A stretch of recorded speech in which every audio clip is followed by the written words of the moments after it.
few other people to come on Instagram. I got you live. All right, good morning. It is 8:02 in sunny Charlotte, North Carolina. This is a live broadcast. I'm going to talk to you today about the menopause transition and how to train through it. For those that don't know me, my name is Ren Jones. I'm a certified personal trainer. I'm also a certified corrective exercise specialist, both through the National Academy of Sports Medicine. I'm also certified as a women's coaching specialist through Girls Gone Strong. I've got 2 certifications for nutrition through an organization called Precision Nutrition, and I've gone through 3 separate courses to make me a menopause-informed personal trainer.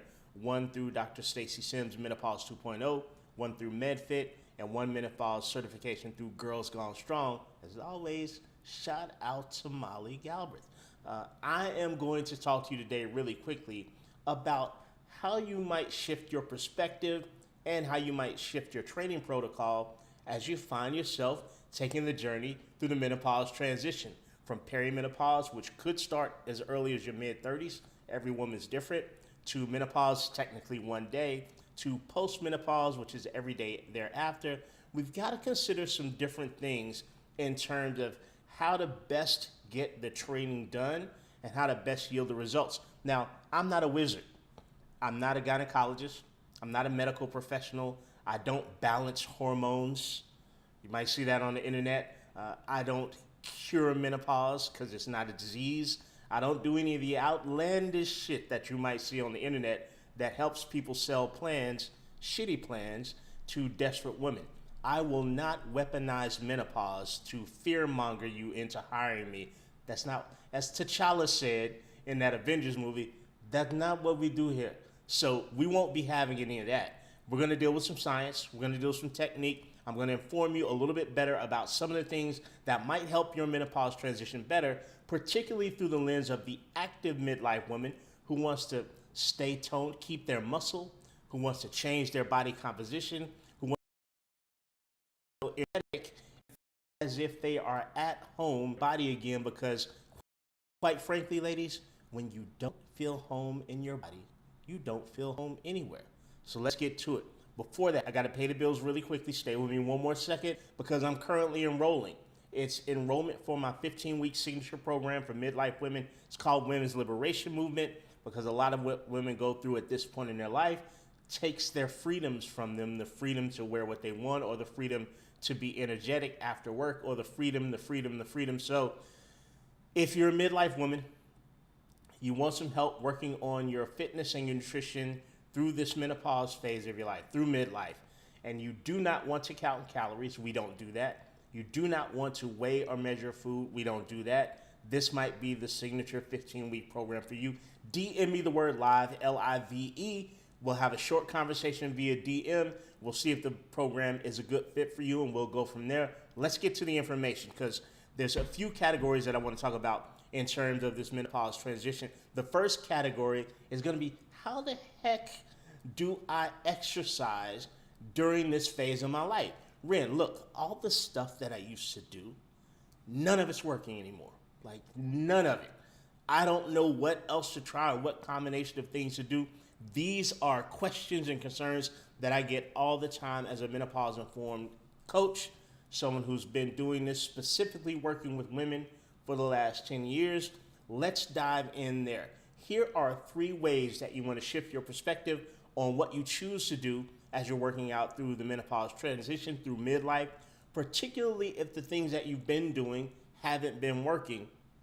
Now, as I say this, I understand that every woman's not a monolith, right? No 2 women are gonna have the specifically same experiences at this time in their life. Take these things with a grain of salt. If I'm saying things that are anti what you're doing now and you're loving the results that you're getting now, then don't take my advice. I'm not in convincing business. The first thing I want you to consider as you're working through the menopause transition is leaning a bit more into strength training. This is all over the internet. This probably isn't news to you. The news that you're going to get from this is why you want to lean into strength training a little bit more. And it's a little sciencey, but we're not going to get too eggheadish in this explanation. I want to keep it simple.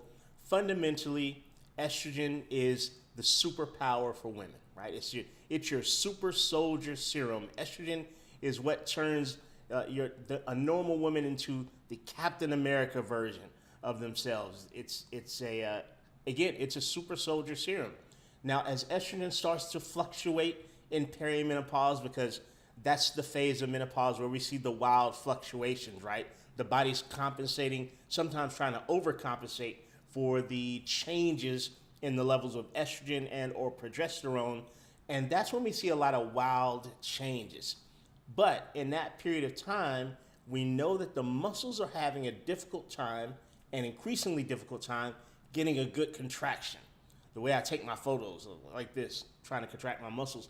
But at this point in your life, your muscles aren't getting as quality a contraction. You can't flex them as well because estrogen is a part of the equation of getting a great contraction in the muscle. I won't get too deep into that science, but trust me on that one for now. So in terms of the lighter weights with the longer repetitions and all the BS that Vogue and Cosmopolitan told you in the 80s about lift a 3-pound dumbbell for 2,000 repetitions and you'll get long, lean muscles. Look, your muscles aren't going to get longer or leaner than they are now, right? Because your arms and legs aren't going to get longer and leaner, and muscle's already lean. That's why it's muscle. You don't have to make muscle lean. It's lean by definition. So a lot of what's confusing here is random phrases that you've got from your Gwyneth Paltrow's and Cindy Crawford's of the world. My trainer tells me not to lift anything over 5 pounds, and that's how I get these long, lean muscles. No, Gwyneth, your parents are why you're long and lean. It's your genetic predisposition. There's nothing about lifting super light weights for hours on end that makes your muscles long and lean. And in this case, you need quite the opposite, young lady. I loved you in Iron Man, though. You need quite the opposite. What you'll need is something that forces a great contraction into the muscle because estrogen was helping perform that task, and now it's, at the very least, it's fluctuating if you're in perimenopause. If you've crossed that menopause transition into post, it's on a pretty steady decline, estrogen is. Now, what we need is a heavier weight. We talk about lifting heavy shit. Pardon my French. I hope there's nobody in the car or anything that you need to earmuff. But we talk about lifting heavy shit because we need that increased stimulus to get the muscles to react in the way that they normally would when you were premenopausal. That's just your normal reproductive years. So consider this type of pattern for your strength training. Number one, 2 to 3 strength training sessions per week should knock everything out. That's a great start. I prefer 3 as optimal, but we have to lean away at this period of life from what's optimal and sometimes lean into what's doable consistently, because it's the consistency that's going to yield the result that you want, never the intense one-off exercise routine. So looking at 2 or 3 times per week that you're doing strength training, and we want to lift relatively heavy. Now, you may be new to strength training, so heavy, again, is a relative term. Also, you may need to work yourself, progress your way up to lifting heavier weights with great form. This is where a coach can come in, wink, wink, to help you start in a good place, a safe place, and progress over time. Typically, what I'd love for the goal to be for most of the women that I work with is I'd love to get them into that 3 to 5 range because it really forces a good stimulation. Now, you might be saying, no, I'm not trying to get bulky, and I realize that. And that's absolutely okay for you to say. I'm not going to give a lecture about that. But what this protocol is actually going to do is help most of you get a better toned look. A lot of the times it's the look that women desire. Regardless of that, the health implications are incredible. I'm going to finish with that part. But I understand that part of this transition is the discomfort with how your body responds to things, the discomfort with the changes in how your body looks and feels. And women have, and I don't need to say this because you need me to give you permission, But it goes without saying, women have total autonomy over what they want for their body and what they want to do with it. I know a lot of the times I can come off as relatively preachy about, oh, you fat lost bikini summer, blah, blah, blah. Grow up, do this, do that. It's because I'm very concerned for your health, and I think that's a blind spot.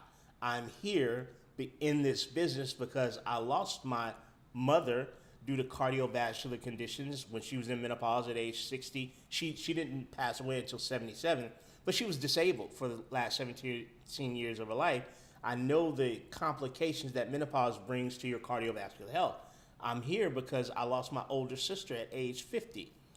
Fibromyalgia, she thought, was probably musculoskeletal syndrome of menopause, and the depression, anxiety that drove her to drink, get in a car, and hit a tree in a single car accident. I lost my younger sister at 38, depression and anxiety related issues. So I'm here for your 75-year-old self, your 80-year-old self. And a lot of what I talk about might sound a lot like eating your vegetables or saving your money in the bank, but this muscle is going to be your 401k, right? This is going to be your independence. Having said that, so 3 to 5 exercises per training session, right? 3 to 5 exercises.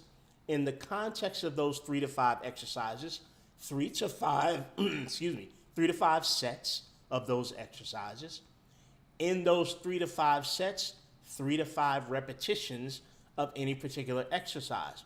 And if you're lifting relatively heavy for you, whatever that is, those 3 to 5 repetitions of a squat or 3 to 5 repetitions of a chest press or lat pull down, any movements really that are compound movements, that's going to put you in a position where you're not only preserving the muscle that you have, which is going to help with your metabolism, but we're going to get great contractions in that muscle. And we know that lifting that heavy weight has a host of other benefits. Some among them are life expectancy, right? We know that the more muscle, the more strength, the longer women tend to live. One I already mentioned is independence, right? You want your freedom. You want to be able to live comfortably in the home where maybe you raised your children. If you don't have children, you want to be able to see the world and do the things that you want to do. But the other thing that we know about that muscle lifting is the brain is affected positively by lifting heavy, whether it's the release of brain-derived neurotrophic factor, BDNF, that helps you with mental clarity and brain fog, or the new exciting research that's constantly telling us how exercise in this form is staving off the early onset of Alzheimer's and or dementia. You really drive your risk down by lifting heavy shit. So the first thing I want you to consider is, can my weights be heavier safely? And maybe I can do shorter repetition ranges, 3 to 5. There's nothing wrong with 8 repetitions. There's nothing wrong with 10. There's nothing wrong with 12. I don't want to get too fixated on the details, the minutiae here. However, make that consideration to step away maybe from your body pump class that has you dancing and lifting and dancing for an hour, and move into a strength training style of exercise that's really requiring your body to stabilize itself, to lift heavier weight. You want a scrunchy face by the time you get to the last few repetitions. You definitely don't want your first repetition to look as your last repetition to look as easy as your first repetition. So keep that in mind. That's the first consideration I would make. Consideration number 2 is how you go about any cardiovascular conditioning. There's nothing wrong with cardio if you're in menopause. There's no immediate threat of you raising your cortisol so high doing cardiovascular exercise that your body only predisposes itself to creating body fat. And we'll circle back around to that. I don't have much time left, but we'll circle back around that. So in terms of your cardiovascular conditioning, one great asset can be an easier paced, longer stretched cardiovascular workout. And in this case, I'm talking about things that also soothe you, things that give you the mental benefit as well as the physical benefit, because at this point in your life, your body composition, your physical ability is very much intertwined with stress. And we're trying to minimize stress at all points and really maximize your body's ability to recover well. This is another big shift in the menopause transition for most active women who want to stay strong and stable and sturdy and keep their balance and keep their endurance. Recovery is a little bit different. In lieu of that, what I like to see in terms of cardiovascular conditioning is polarizing choice. And when I say polarizing, I didn't say that well, did I? When I say polarizing, I mean all the way on one side of the spectrum, easy-ish, and or all the way on the other side of the spectrum, shortish and hardish. And so I'm looking at things like a gentle run for the runners out there, easy pace, running for the feeling of it, get that runner's high, a gentle swim for the swimmers, a gentle bike for the cyclists, and outside cycling instead of cycling on a stationary bike can be advantageous here because again, we are minimizing stress altogether, right? Get the joy of the birds singing and the dogs barking, and as Bruce Willis used to say on Moonlighting, the bees being, right? Getting that type of environment and introducing that type of cardiovascular conditioning that allows you a nice, easy pace can be advantageous. That is delicious. On the other side, I'm looking for things that are short and intense. I like high intensity interval training. Now, true high intensity interval training isn't lasting more than 30 minutes. If you're doing it longer than that, you're probably doing interval training, but you're probably not doing high intensity interval training because the rest periods aren't long enough to get a decently high intensity interval, and the amount of time is too long for those energy systems that allow you to operate at high intensity. That's too much time. Over 30 minutes, unless you're a world-class Olympian, you're not going with high intensity for more time than that. I like a good sprint interval training. It's even shorter. We're talking about a 20-minute workout, probably at best, a 5-minute warm-up on the bike, for example, a stationary bike, 15 or 20 seconds of all-out maximum effort on that bike. You're pedaling for your life. For 15 or 20 seconds, we call that supra-maximal, getting your heart rate up upwards of 85, 90, 100% of your maximum heart rate. Doing that for 15 or 20 seconds and then backing off for maybe a minute and a half, maybe 2 minutes, depending on your current cardiovascular conditioning, right? What you're able to endure. And then after the 1 minute, minute and a half, 2 minutes of very, very low RPM cycling, you go back to that 15 or 20 seconds of all out maximum crazy hair on fire effort. And that's how you do a sprint interval. You want to do about 5 to 7 of those intervals in one sitting. So 5-minute warm up, go hard for 15 seconds, go easy for a minute or rest for a minute or a minute and a half, go hard again for 15 to 20 seconds. You want to go through each interval about 5 times.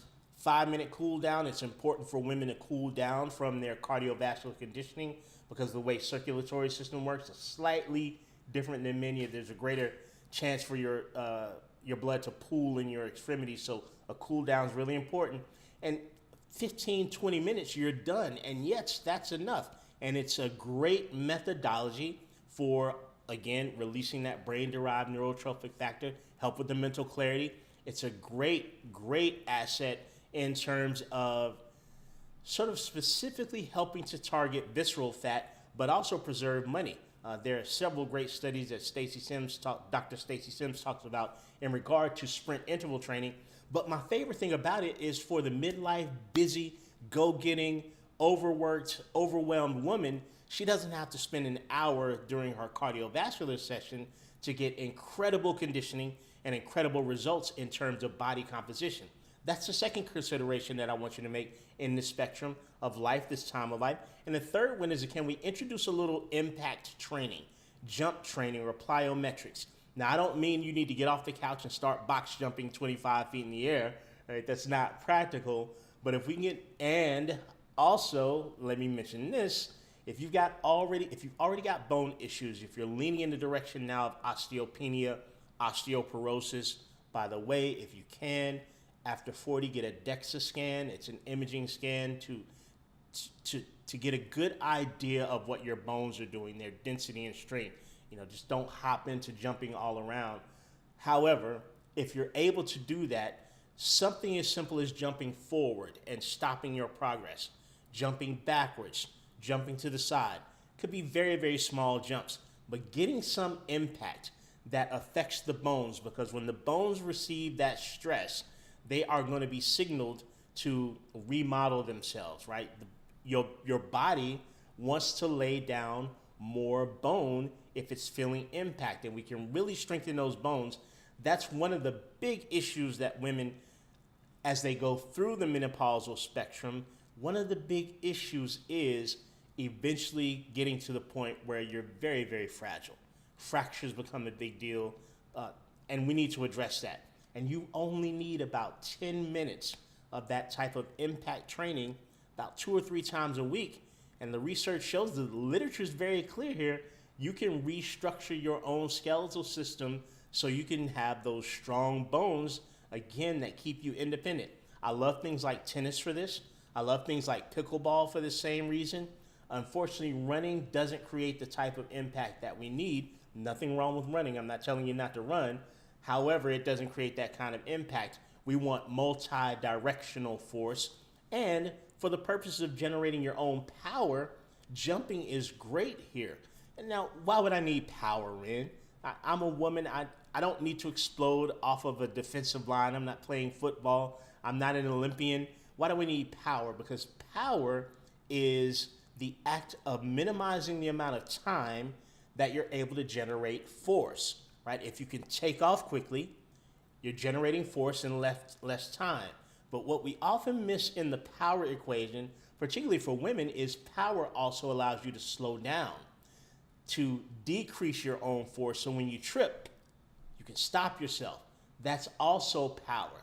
So this allows you to move through the world, again, much more independently and break-proof, right? We don't want you to be fragile.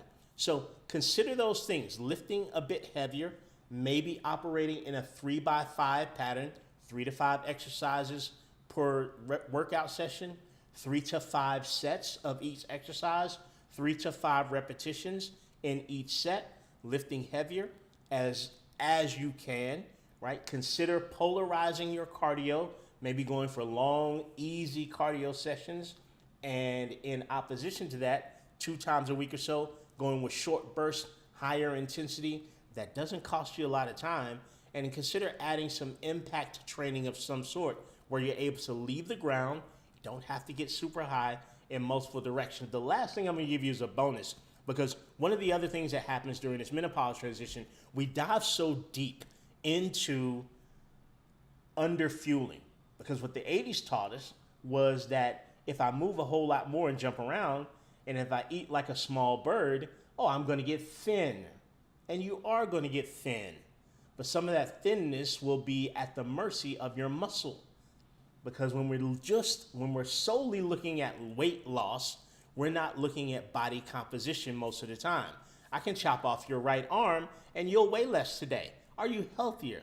No, ma'am, you're not. Most of you aren't. Also, you could lose a lot of muscle and you'd weigh less. You'd be thinner. This is one of the challenges that we're running into with some of these semaglutides, Ozempic, et cetera, et cetera. So what we want to do is we want to make sure that you're able to maintain your muscle and your bone. And to do that, you have to be fed. You have to be fueled. The days of early fasted workouts probably are no more.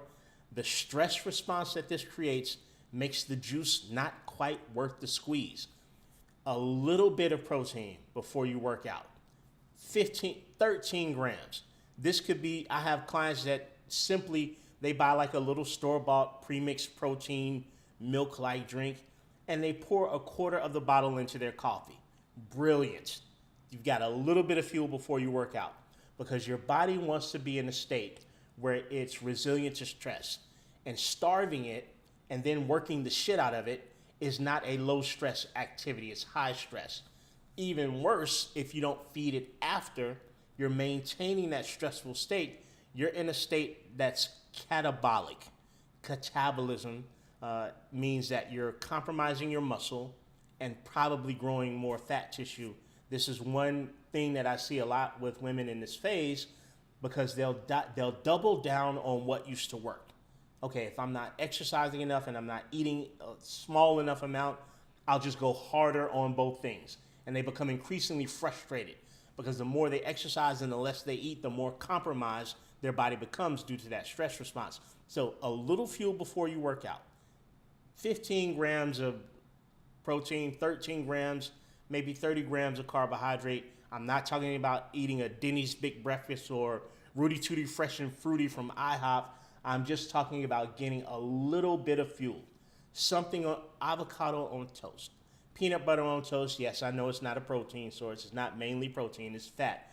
But getting some fuel before you exercise and bookending your exercise with fuel, not only because you need fuel for the intensity, but because you need fuel on each side to minimize the stress response, to put your body into an anabolic state where it's ready and willing to adapt to the exercise that you've given it. It doesn't make sense to go into the gym and exercise and cause your body so much stress that it never changes in the way that it should based on the exercise you've done because it's eating on itself due to starvation, due to being underfueled. After you work out, consider 30 to 40 grams of protein, 60 grams or so of carbohydrates. Yes, you need carbohydrates to recover from your exercise because at this point after you've exercised, your body is ready to change based on what you've done and it's just begging you, just give us the right stuff and we're going to change the way that you want us to. Please, please, please. And you throw coffee down your hatch and you get your day moving. That's not going to be beneficial. That's my quick and dirty live broadcast on training through menopause. I'll be back here tomorrow at 8 a.m. Eastern for another live broadcast. Paying the bills one more time. If you're a woman in midlife who is exhausted, who is frustrated by the lack of results that you're able to get, who feels overwhelmed not only by all the life stressors, but overwhelmed by the 2 or 3 decades of trying to get smaller and it hasn't been working, then my signature program might be a good fit for you. There's no calorie counting, no weighing or measuring food. You're going to get a concierge fitness service. I'll talk more about that later today. And it's a 15-week program. DM me the word live, L-I-V-E. If you're just absolutely fed up with your current situation, it's not going to get better. It's not going to get better. It's going to get more and more cataclysmic. Let's nip it in the bud. A little bit of your time, a little bit of your investment, a little bit of your effort. We can help you get on track and use techniques that you can take with you through the rest of your life, not a program that you're totally confused how to continue once we're no longer working together. I'll talk to you guys tomorrow. Until then, in the morning, let's keep it simple. Have the best Monday you can possibly have and stay healthy. LinkedIn, Facebook. Sorry I wasn't talking to you much, but Instagram is my boo. I'll talk to you guys tomorrow too. Have a great one.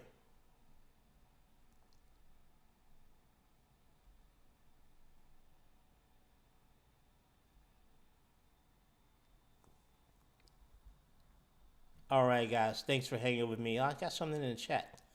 Paula Banks, you are through menopause. I don't know if you're still here or not, but absolutely everything that I just suggested also works for you. Now, you won't have probably as many symptoms since you're in postmenopause now, but you still have the challenges of the lack of estrogen, so the heavy strength training will help you. You still have the challenges of probably reduction in density of the bones, osteopenia, and you still have the challenge of age-related muscle loss, sarcopenia, which typically starts at age 30. So everything that I just mentioned is also very beneficial for you. You're probably just not dealing with the rocky road that is perimenopause, that transition period where things just tend to go haywire. I hope that's helpful. This live broadcast is going to be posted here on this page, Paula, so feel free to come back and watch it, take some notes, and feel free to send me any questions that you might have. But A lot of the things that I've said here today are going to be beneficial for you as well, my friend. And thank you for coming here, and thank you for leaving a comment and engaging with the information. Looking forward to talking to you should you decide to reach out to me. Have a great day.